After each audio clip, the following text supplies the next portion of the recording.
was left by my successful husband who makes $300,000 a year. My sister thought it was funny and said suing wouldn't work. She smirked at me during what was supposed to be my baby shower, showing she didn't care at all. But I couldn't just keep quiet after being insulted like that. Do you really think you can wreck my family and not face any consequences? I snapped at my sister.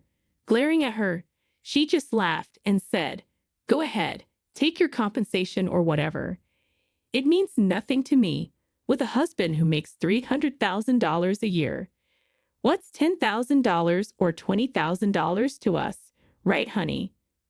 Then she glanced at my husband, who suddenly looked nervous. But when our eyes met, he quickly apologized. "I'm sorry," he said. My sister was shocked. I took advantage of the moment, reaching into my pocket and pulling something out, pinning it to my dress. My sister's face went pale instantly. "My name is Sarah, and I'm 32 years old. I'm what you'd call a working housewife, managing both home and career. It's been 4 years since I married David. These 4 years have felt like quite a journey. We struggled to have children right from the start of our marriage. I've always dreamed of a warm family with kids, but after we started our married life, I just couldn't get pregnant. We went to the hospital and got checked, but there was nothing wrong. Despite the doctor's hopeful outlook, we struggled for a long time to conceive. Finally, after 4 years, when I did get pregnant, our joy was beyond words. Rubbing my belly, we thanked God countless times. I was working full-time at the beginning, but gradually reduced my workload to prepare for maternity leave. Although letting go of responsibilities at work was tough, the most important thing was the baby growing inside me. Luckily, David and I earned a decent income and had saved enough. David promised to work even harder to support us. He increased his workload by 20%, which worried me. As I entered the stable period of pregnancy, I took leave from work a month before the due date to prepare for the birth at my parents' home. Initially, David, who didn't like being alone, was reluctant, but he agreed for the sake of our child. "I'll miss you, Sarah," he said. I found his attitude somewhat unreliable yet endearing, and I vowed to do my best for our family.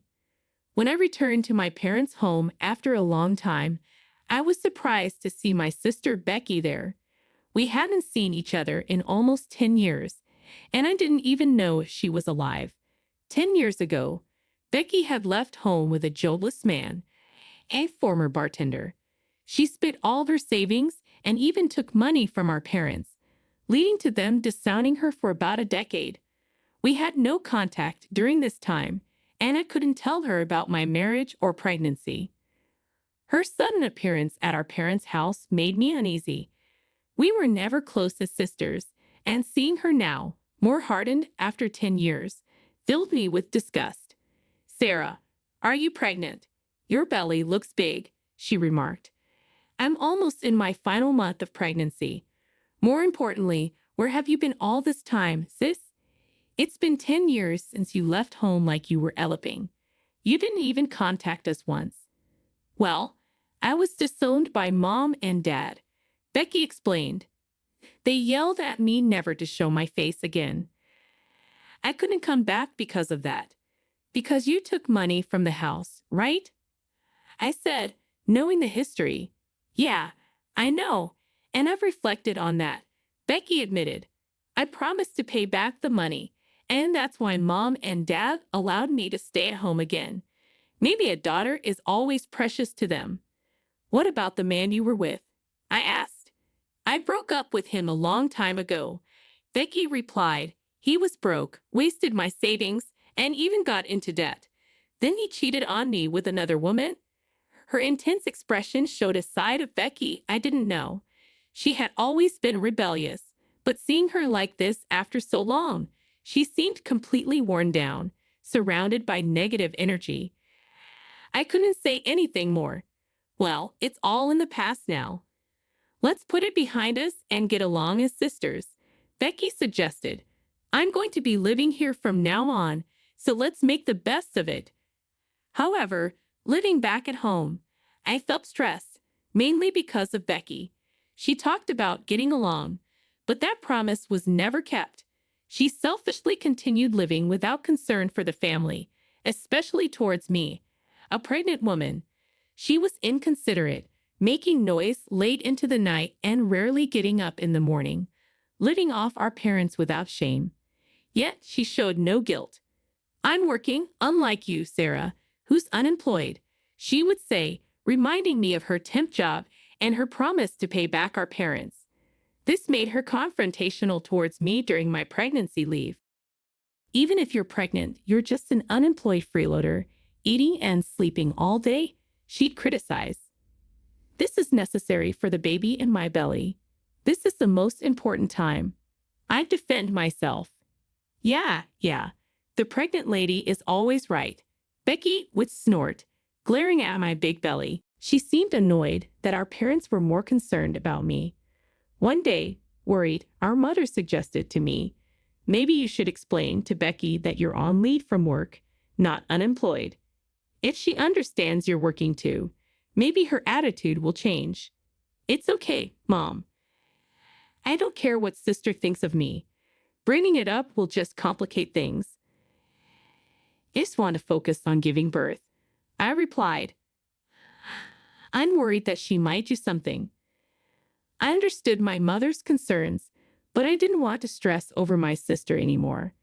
The baby was due soon, and I wanted to be a strong mother. I couldn't afford to be bothered by my sister's antics. One day, a week before my due date, my husband David came to visit me at my parents' house. He seemed uneasy in someone else's home, but was dressed sharply in a suit. I couldn't help but inwardly smile at his attempt to look good. "Nice to meet you. I'm Becky." My sister approached my husband dolled up, with a flirtatious tone. She usually didn't wear such heavy makeup to work. She had done up her makeup and was wearing a revealing dress, clearly unsettling David. I stepped in immediately. "Sis, don't you have work? David can't stay long." "Oh, come on. I finally get to talk to David. He looks so handsome in his suit. Seems like a kind man, a far cry from my ex," Becky teased.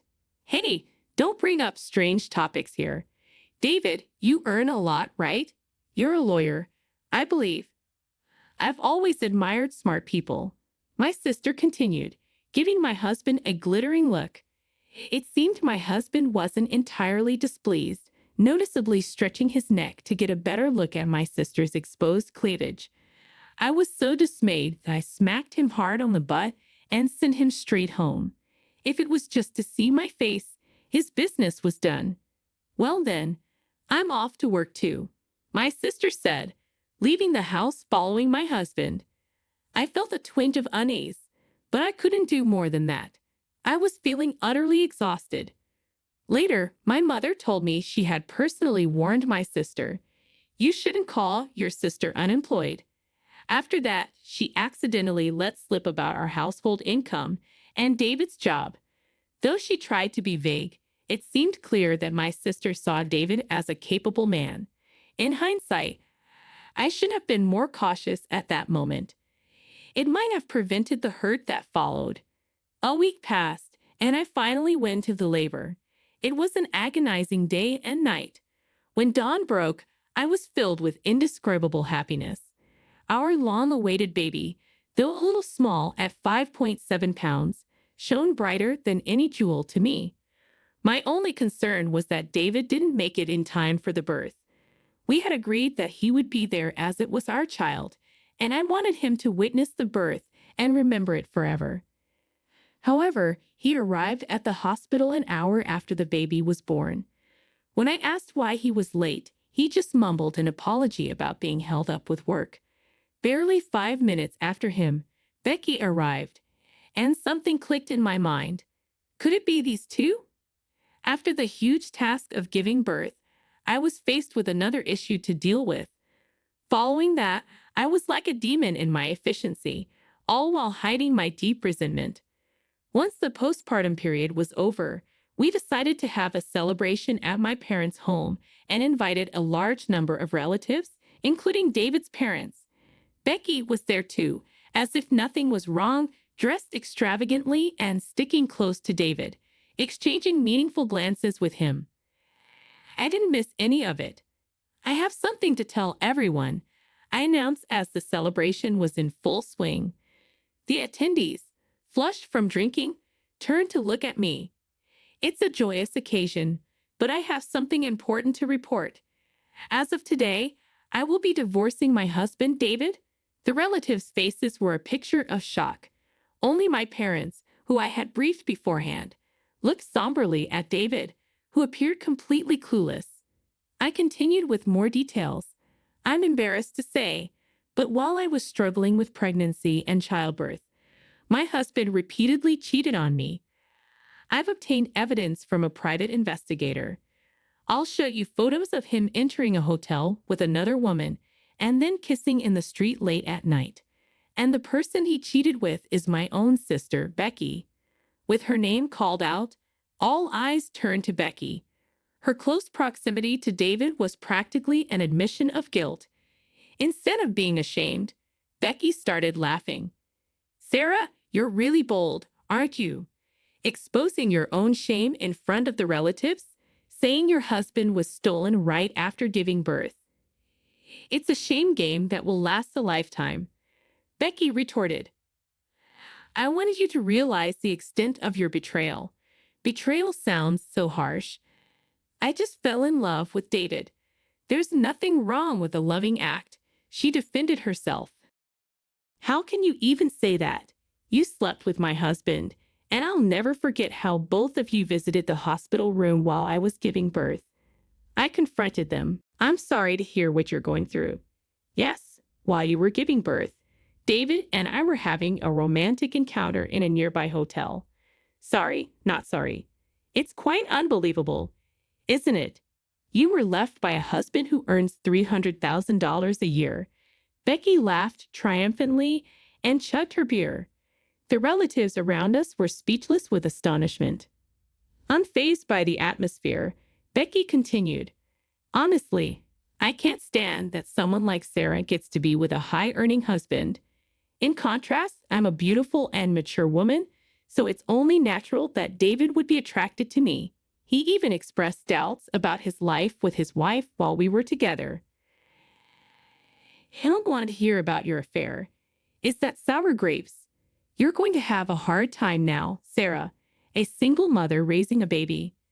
It's really sad for the child to lose a father because of the mother's selfishness. Becky taunted. Sis, be prepared. I intend to demand a substantial amount of compensation from both you and my husband. I won't go easy. I'll make sure you both see hell according to the law. Go ahead, give me whatever compensation you want. I have a husband who earns $300,000, so $10,000 or $20,000 in compensation won't hurt me at all. Right, David? Becky called out flirtatiously. David stood beside my sister, pale and stiff, his hands trembling. Becky looked puzzled as she called out to David, but he didn't respond. Then, as our eyes met, he suddenly shouted, I'm sorry. The most surprised person was Becky, who had been confidently attacking me. What's going on, David? Why did you apologize?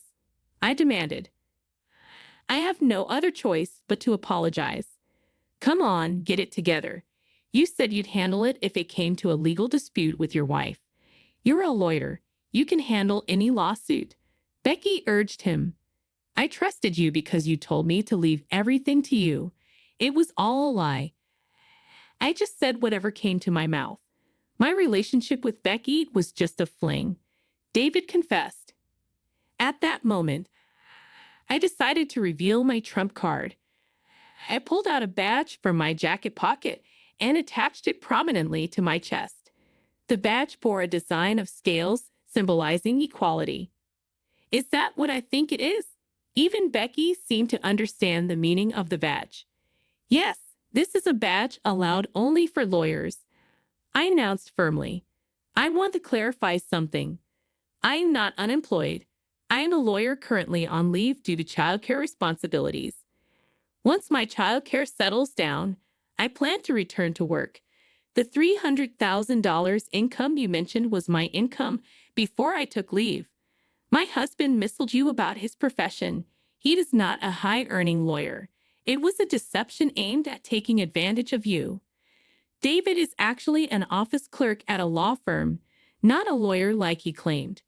We met at work, and our marriage was discussed despite the income difference. However, I have always tried not to judge people based on their income or status. Sarah, please forgive me. I was lonely after you went to your parents' house, and I made a mistake by getting involved with your sister. I understand if you no longer want David.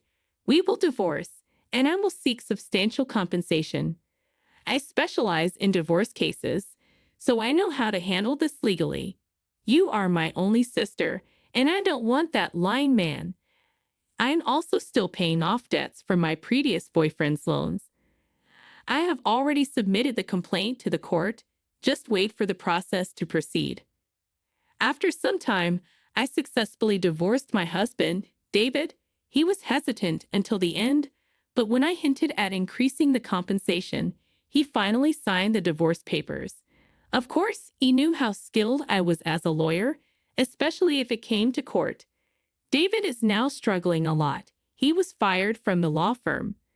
A man who cheats while his wife is giving birth is unwelcome in any law office. I hope he reflects and lives more honorably from now on.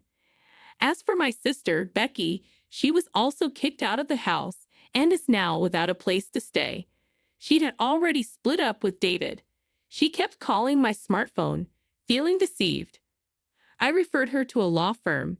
If her claim is valid, a competent lawyer will assist her, although I doubt she can afford the legal fees.